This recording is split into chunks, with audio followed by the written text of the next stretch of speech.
एकदा नवीन गोष्ट घेऊन आलो. गोष्टीचं नाव आहे वस्तूंचा पुनर्वापर.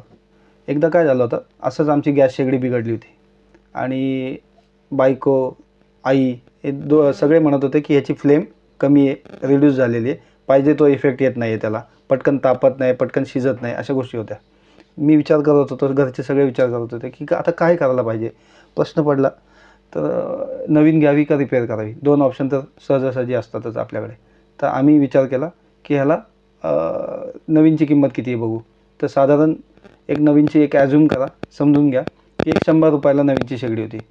तर नवीनची तर शेगडी मिळते. आपण फक्त टेस्ट म्हणून आम्ही काय विचार केला की आता रिपेअर करायचं बघू, त्याला किती खर्च येतो साधारण.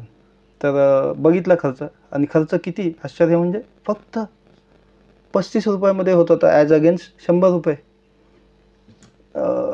आम्ही एकदा ट्राय करून बघायचं ठरवलं. का तर ह्या शेगडी पण चांगली होती, वेल मेंटेन्ड होती, आणि थोडंसं रिपेअर केल्यानंतर आय होप ते व्यवस्थित झालं असतं असं म्हणून डिसिजन घेतला. रिपेअर केली, फ्लेम पण चांगली झाली आणि व्यवस्थित काम करायला लागली. ह्याच्यातून मला व्हिडिओ बनवायचा, ह्या छोट्या छोट्या गोष्टी तुमच्या इथं पण घडत असतात, पण मी गोष्ट बनवून सांगण्याचा उद्देश एकच आहे ह्याच्यामध्ये.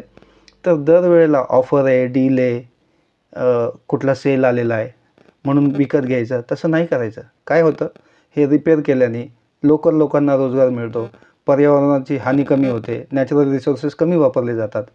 तर ह्या सगळ्या गोष्टीचा बेनिफिट असतो. आणि नक्की तुम्हाला जिथं जिथं करता येईल घरामध्ये तर नक्की पुनर्वापर करा. आणि अगदीच तुम्हाला काही कळत नसेल सराफ फाउंडेशन अशा गोष्टींना कलेक्टसुद्धा करतं. कसं कलेक्ट करतं त्याचे व्हिडिओ वेगळे आपण शेअर करू. पण ही गोष्ट तुम्हाला कशी वाटली नक्की सांगा. गोष्टीचं नाव होतं वस्तूंचा पुनर्वापर. बघा तुम्ही याच्यातून काय बोध घेतला, आणि नक्की तुम्ही कुठं ह्याचा असा पुनर्वापर केलेला आहे नक्की कमेंटमध्ये सांगा. आणि हा चॅनल आवडत असेल लाईक करा, शेअर करा, सबस्क्राईब करा पटापट, झटाझट. थँक्यू.